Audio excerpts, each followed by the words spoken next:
Madame de Saint-Méran. Une scène lugubre venait en effet de se passer dans la maison de Monsieur de Villefort. Après le départ des deux dames pour le bal, où toutes les instances de Madame de Villefort n'avaient pu déterminer son mari à l'accompagner, le procureur du roi s'était, selon sa coutume, enfermé dans son cabinet avec une pile de dossiers, qui eussent effrayé tout autre, mais qui, dans les temps ordinaires de sa vie, suffisaient à peine à satisfaire son robuste appétit de travailleur.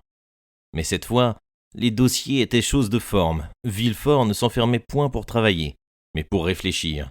Et, sa porte fermée, l'ordre donné qu'on ne le dérangeât que pour chose d'importance. Il s'assit dans son fauteuil et se mit à repasser encore une fois dans sa mémoire tout ce qui, depuis 7 à 8 jours, faisait déborder la coupe de ses sombres chagrins et de ses amers souvenirs.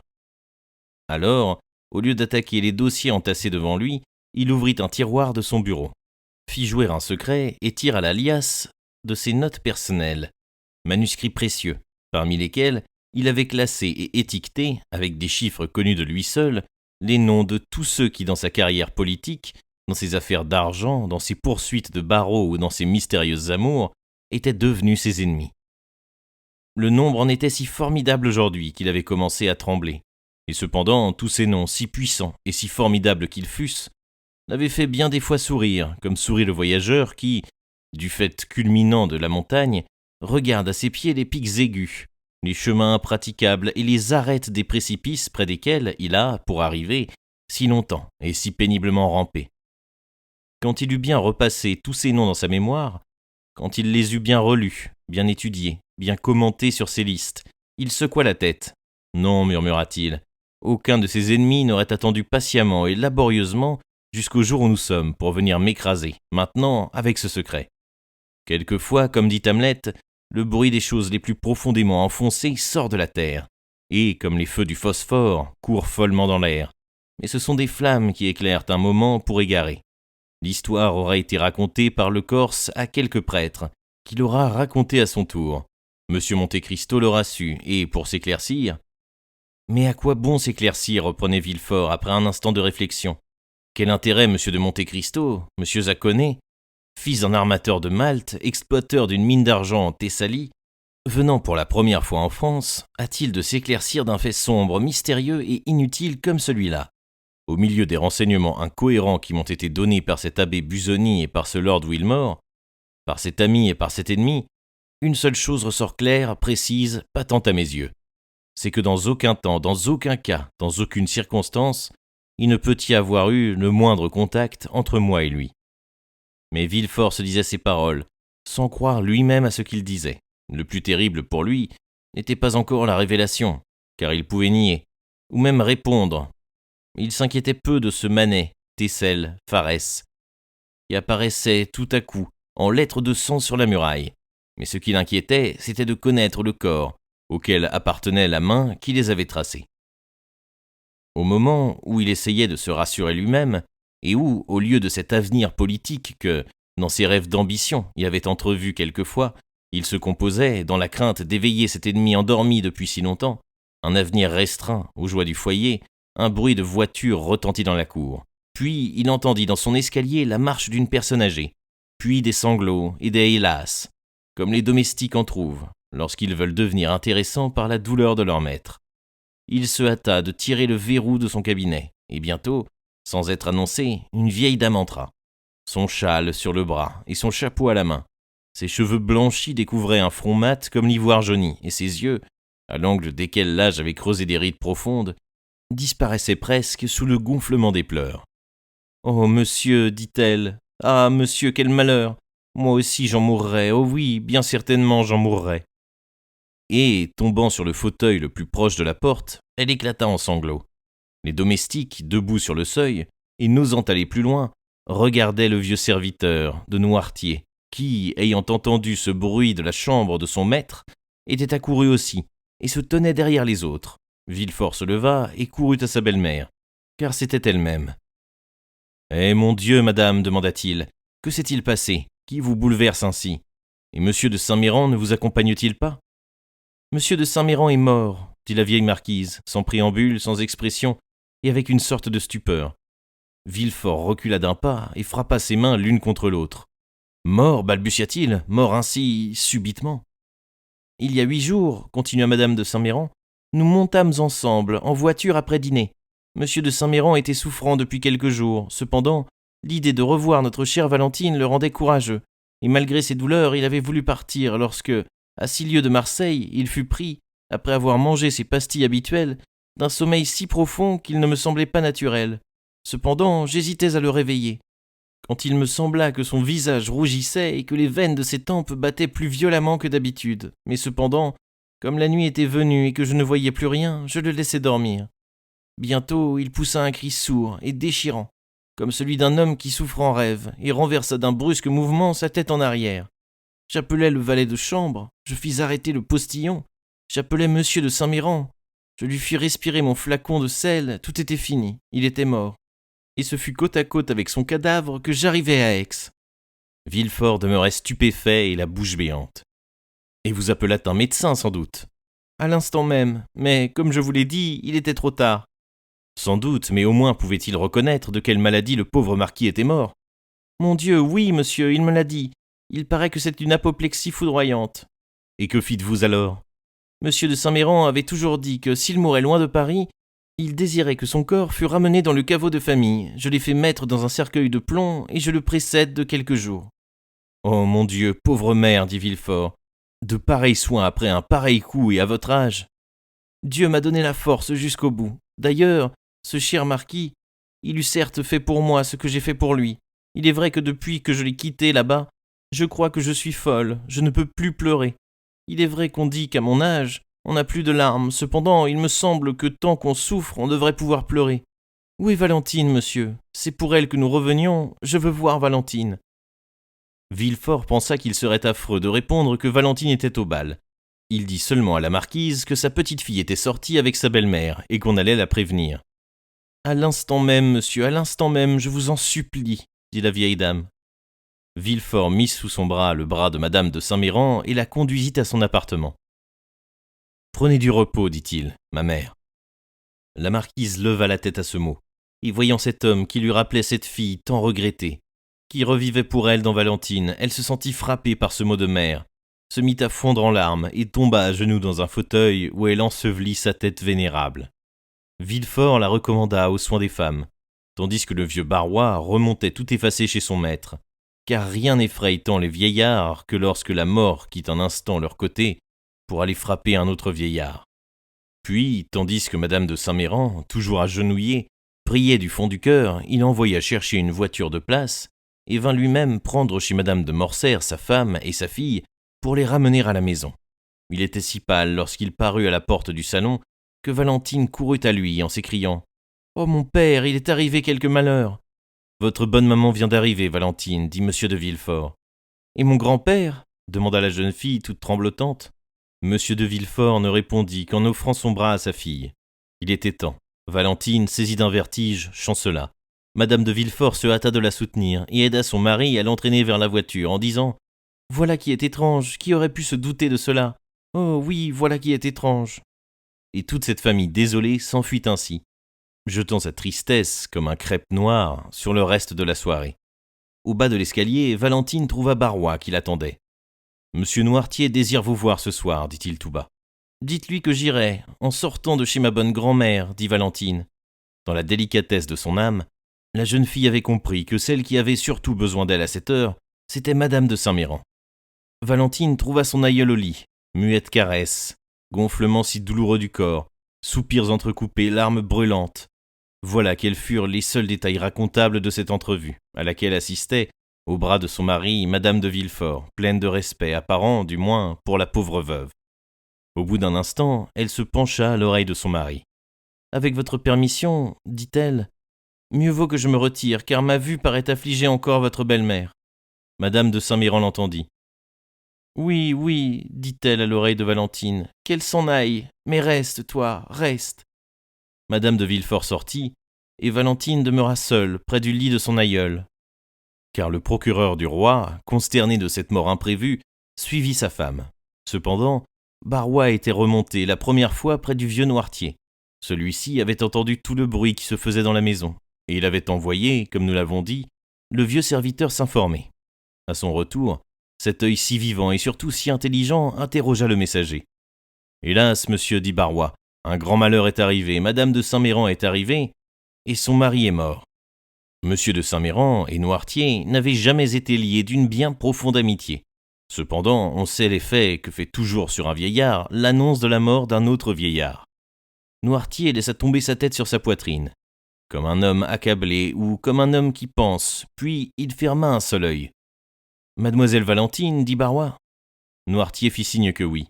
« Elle est au bal, monsieur le sait bien, puisqu'elle est venue lui dire adieu en grande toilette. » Noirtier ferma de nouveau l'œil gauche. « Oui, vous voulez la voir. » Le vieillard fit signe que c'était cela qu'il désirait. « Eh bien, on va l'aller chercher sans doute chez madame de Morcerf. Je l'attendrai à son retour et je lui dirai de monter chez vous. Est-ce cela ?»« Oui, répondit le paralytique. Barrois guetta donc le retour de Valentine et, comme nous l'avons vu, à son retour, il lui exposa le désir de son grand-père. En vertu de ce désir, Valentine monta chez Noirtier, au sortir de chez madame de Saint-Méran, qui, tout agitée qu'elle était, avait fini par succomber à la fatigue et dormait d'un sommeil fiévreux. On avait approché à la portée de sa main une petite table sur laquelle était une carafe d'orangeade, sa boisson habituelle et un verre. Puis, comme nous l'avons dit, la jeune fille avait quitté le lit de la marquise pour monter chez Noirtier. Valentine vint embrasser le vieillard, qui la regarda si tendrement que la jeune fille sentit de nouveau jaillir de ses yeux des larmes dont elle croyait la source tarie.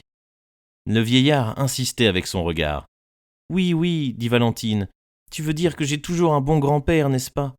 Le vieillard fit signe qu'effectivement c'était cela que son regard voulait dire.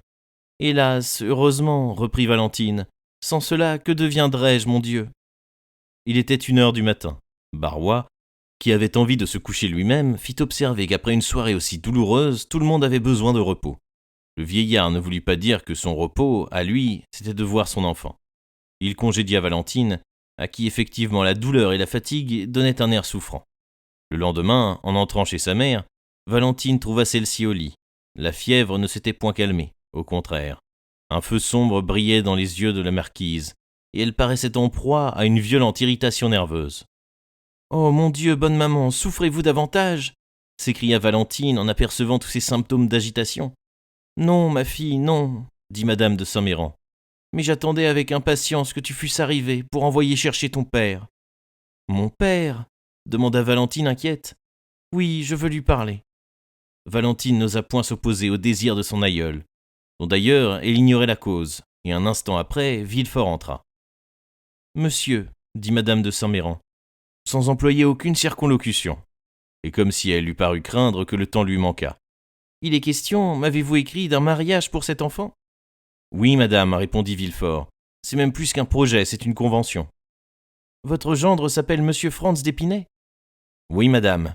C'est le fils du général d'Épinay qui était des nôtres et qui fut assassiné quelques jours avant que l'usurpateur revînt de l'île d'Elbe. »« C'est cela même. Cette alliance avec la petite fille d'un jacobin ne lui répugne pas ?»« Nos dissensions civiles se sont heureusement éteintes, ma mère, dit Villefort. Monsieur d'Épinay était presque un enfant à la mort de son père. Il connaît fort peu monsieur Noirtier et le verra, sinon avec plaisir, avec indifférence du moins. C'est un parti sortable, sous tous les rapports. Le jeune homme jouit de la considération générale. Il est convenable, c'est un des hommes les plus distingués que je connaisse. » Pendant toute cette conversation, Valentine était restée muette. « Eh bien, monsieur, dit après quelques secondes de réflexion madame de Saint-Méran, il faut vous hâter, car j'ai peu de temps à vivre. »« Vous, madame, vous, bonne maman » s'écrièrent monsieur de Villefort et Valentine. « Je sais ce que je dis, reprit la marquise. Il faut donc vous hâter, afin que, n'ayant plus de mère, elle ait au moins sa grand-mère pour bénir son mariage. Je suis la seule qui lui reste du côté de ma pauvre Renée, que vous avez si vite oubliée, monsieur. »« Ah, madame, dit Villefort, vous oubliez qu'il fallait donner une mère à cette pauvre enfant qui n'en avait plus. »« Une belle-mère n'est jamais une mère, monsieur. Mais ce n'est pas de cela qu'il s'agit, il s'agit de Valentine. Laissons les morts tranquilles. » Tout cela était dit avec une telle volubilité et un tel accent qu'il y avait quelque chose dans cette conversation qui ressemblait à un commencement de délire. « Il sera fait selon votre désir, madame, dit Villefort, et cela d'autant mieux que votre désir est d'accord avec le mien. Et aussitôt l'arrivée de monsieur d'Épinay à Paris, « Ma bonne mère, dit Valentine, les convenances, le deuil tout récent, voudriez-vous donc faire un mariage sous d'aussi tristes auspices ?» Ma fille, interrompit vivement l'aïeul, pas de ces raisons banales qui empêchent les esprits faibles de bâtir solidement leur avenir. Moi aussi j'ai été mariée au lit de mort de ma mère, et n'ai certes point été malheureuse pour cela. Encore cette idée de mort, madame, reprit Villefort. Encore, toujours. Je vous dis que je vais mourir, entendez-vous? Eh bien, avant de mourir, je veux avoir vu mon gendre. Je veux lui ordonner de rendre ma petite fille heureuse. Je veux lire dans ses yeux s'il compte m'obéir. Je veux le connaître enfin, moi, continua l'aïeul avec une expression effrayante, pour le venir trouver du fond de mon tombeau s'il n'était pas ce qu'il doit être, s'il n'était pas ce qu'il faut qu'il soit. Madame, dit Villefort, il faut éloigner de vous ces idées exaltées, qui touchent presque à la folie. Les morts, une fois couchés dans leur tombeau, y dorment sans se relever jamais. Oh oui, oui, bonne mère, calme-toi, dit Valentine. Et moi, monsieur, je vous dis qu'il n'en est point ainsi que vous croyez. Cette nuit, j'ai dormi d'un sommeil terrible, car je me voyais en quelque sorte dormir, comme si mon âme eût déjà plané au-dessus de mon corps. Mes yeux, que je m'efforçais d'ouvrir, se refermaient malgré moi. Et cependant, je sais bien que cela va vous paraître impossible à vous, monsieur, surtout. Eh bien, mes yeux fermés, j'ai vu, à l'endroit même où vous êtes, venant de cet angle où il y a une porte qui donne dans le cabinet de toilette de madame de Villefort, j'ai vu entrer sans bruit une forme blanche. Valentine jeta un cri. C'était la fièvre qui vous agitait, madame, dit Villefort. Doutez si vous voulez, mais je suis sûr de ce que je dis.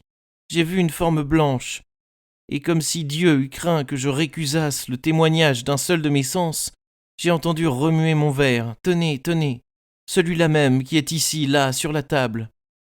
Oh, bonne mère, c'était un rêve. Oh, bonne mère, c'était un rêve. C'était si peu un rêve que j'ai étendu la main vers la sonnette et qu'à ce geste, l'ombre a disparu. La femme de chambre est entrée alors avec une lumière. Les fantômes ne se montrent qu'à ceux qui doivent les voir. C'était l'âme de mon mari. Eh bien, si l'âme de mon mari revient pour m'appeler, pourquoi mon âme à moi ne reviendrait-elle pas pour défendre ma fille? Le lien est encore plus direct, ce me semble. Oh, madame, dit Villefort, remué malgré lui jusqu'au fond des entrailles, ne donnez pas l'essor à ces lugubres idées. Vous vivrez avec nous. Vous vivrez longtemps, heureuse, aimée, honorée, et nous vous ferons oublier. Jamais, jamais, jamais, dit la marquise. Quand revient monsieur d'Épinay? Nous l'attendons d'un moment à l'autre. C'est bien. Aussitôt qu'il sera arrivé, prévenez-moi. Hâtons-nous, hâtons-nous. Puis je voudrais aussi voir un notaire pour m'assurer que tout notre bien revient à Valentine. Oh, ma mère, murmura Valentine, en appuyant ses lèvres sur le front brûlant de l'aïeul. Vous voulez donc me faire mourir, mon Dieu, vous avez la fièvre. Ce n'est pas un notaire qu'il faut appeler, c'est un médecin. Un médecin, dit-elle en hautant les épaules, je ne souffre pas, j'ai soif, voilà tout. Que buvez-vous, bonne maman? Comme toujours, tu sais bien, mon orangeade. Mon verre est là, sur cette table. Passe-le-moi, Valentine.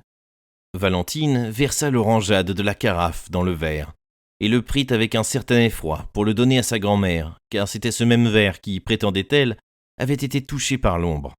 La marquise vida le verre d'un seul trait, puis elle se retourna sur son oreiller, en répétant « Le notaire, le notaire !» Monsieur de Villefort sortit, Valentine s'assit près du lit de sa grand-mère. La pauvre enfant semblait avoir grand besoin elle-même de ce médecin, qu'elle avait recommandé à son aïeul. Une rougeur pareille à une flamme brûlait la pommette de ses joues. Sa respiration était courte et haletante, et son pouls battait comme si elle avait eu la fièvre. C'est qu'elle songeait, la pauvre enfant, au désespoir de Maximilien, quand il apprendrait que madame de Saint-Méran, au lieu de lui être une alliée, agissait, sans le connaître, comme si elle lui était ennemie. Plus d'une fois, Valentine avait songé à tout dire à sa grand-mère, et elle n'eût pas hésité un seul instant si Maximilien Morel s'était appelé Albert de Morcerf ou Raoul de Château-Renaud, mais Morel était d'extraction plébéienne, et Valentine savait le mépris que l'orgueilleuse marquise de Saint-Méran avait pour tout ce qui n'était point de race. Son secret avait donc toujours, au moment où il allait se faire jour, été repoussé dans son cœur par cette triste certitude qu'elle le livrerait inutilement, et qu'une fois ce secret connu de son père et de sa belle-mère, tout serait perdu. 2 heures à peu près s'écoulèrent ainsi. Madame de Saint-Méran dormait d'un sommeil ardent et agité. On annonça le notaire. Quoique cette annonce eût été faite très bas, madame de Saint-Méran se souleva sur son oreiller. « Le notaire, dit-elle. Qu'il vienne, qu'il vienne. » Le notaire était à la porte, il entra. « Va-t'en, Valentine, dit madame de Saint-Méran, et laisse-moi avec monsieur. »« Mais ma mère. »« Va, va. » La jeune fille baisa son aïeul au front et sortit le mouchoir sur les yeux. À la porte, elle trouva le valet de chambre qui lui dit que le médecin attendait au salon. Valentine descendit rapidement. Le médecin était un ami de la famille, et en même temps un des hommes les plus habiles de l'époque. Il aimait beaucoup Valentine, qu'il avait vue venir au monde. Il avait une fille de l'âge de mademoiselle de Villefort à peu près, mais née d'une mère poitrinaire. Sa vie était une crainte continuelle à l'égard de son enfant. « Oh, dit Valentine, cher monsieur d'Avrigny, nous vous attendions avec bien de l'impatience, mais avant toute chose, comment se portent Madeleine et Antoinette ?» Madeleine était la fille de monsieur d'Avrigny et Antoinette sa nièce. Monsieur d'Avrigny sourit tristement.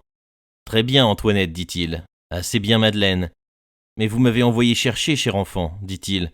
Ce n'est ni votre père ni madame de Villefort qui est malade. Quant à nous, quoiqu'il soit visible que nous ne pouvons pas nous débarrasser de nos nerfs, je ne présume pas que vous ayez besoin de moi autrement que pour que je vous recommande de ne pas trop laisser votre imagination battre la campagne. » Valentine rougit. Monsieur d'Avrigny poussait la science de la divination presque jusqu'au miracle, car c'était un de ces médecins qui traitent toujours le physique par le moral. « Non, dit-elle, c'est pour ma pauvre grand-mère. Vous savez le malheur qui nous est arrivé, n'est-ce pas ?»« Je ne sais rien, dit monsieur d'Avrigny. »« Hélas, dit Valentine en comprimant ses sanglots, mon grand-père est mort. »« Monsieur de Saint-Méran ?»« Oui, subitement, d'une attaque d'apoplexie foudroyante. »« D'une apoplexie ?» répéta le médecin. « Oui, de sorte que ma pauvre grand-mère est frappée à l'idée que son mari, qu'elle n'avait jamais quitté, l'appelle et qu'elle va aller le rejoindre. Oh, monsieur d'Avrigny, je vous recommande bien ma pauvre grand-mère. »« Où est-elle ?»« Dans sa chambre avec le notaire. »« Et monsieur Noirtier ?»« Toujours le même, une lucidité d'esprit parfaite, mais la même immobilité, le même mutisme. »« Et le même amour pour vous, n'est-ce pas, ma chère enfant ?»« Oui, dit Valentine en soupirant, il m'aime bien, lui. »« Qui ne vous aimerait pas ?» Valentine sourit tristement. « Et qu'éprouve votre grand-mère ?»« Une excitation nerveuse singulière, un sommeil agité et étrange. Elle prétendait ce matin que, pendant son sommeil, son âme planait au-dessus de son corps qu'elle regardait dormir. C'est du délire, elle prétend avoir vu un fantôme entrer dans sa chambre, et avoir entendu le bruit que faisait le prétendu fantôme en touchant à son verre. »« C'est singulier, dit le docteur. Je ne savais pas madame de Saint-Méran sujette à ces hallucinations. »« C'est la première fois que je l'ai vue ainsi, dit Valentine. Et ce matin, elle m'a fait grand-peur, je l'ai crue folle, et mon père, certes, monsieur d'Avrigny, vous connaissez mon père pour un esprit sérieux, eh bien, mon père lui-même a paru fort impressionné. »« Nous allons voir, dit monsieur d'Avrigny. Ce que vous me dites là me semble étrange. » Le notaire descendait. On vint prévenir Valentine que sa grand-mère était seule. « Montez, dit-elle au docteur. Et vous ? » ?»« Oh, moi je n'ose. Elle m'avait défendu de vous envoyer chercher, puis, comme vous le dites, moi-même je suis agitée, fiévreuse, mal disposée. Je vais faire un tour au jardin pour me remettre. » Le docteur serra la main à Valentine, et tandis qu'il montait chez sa grand-mère, la jeune fille descendit le perron. Nous n'avons pas besoin de dire quelle portion du jardin était la promenade favorite de Valentine. Après avoir fait 2 ou 3 tours dans le parterre qui entourait la maison, après avoir cueilli une rose pour mettre à sa ceinture ou dans ses cheveux, elle s'enfonçait sous l'allée sombre qui conduisait au banc. Puis, du banc, elle allait à la grille. Cette fois, Valentine fit, selon son habitude, 2 ou 3 tours au milieu de ses fleurs, mais sans en cueillir. Le deuil dans son cœur, qui n'avait pas encore eu le temps de s'étendre sur sa personne, repoussait ce simple ornement. Puis, elle s'achemina vers son allée. À mesure qu'elle avançait, il lui semblait entendre une voix qui prononçait son nom. Elle s'arrêta étonnée. Alors, cette voix arriva plus distincte à son oreille, et elle reconnut la voix de Maximilien.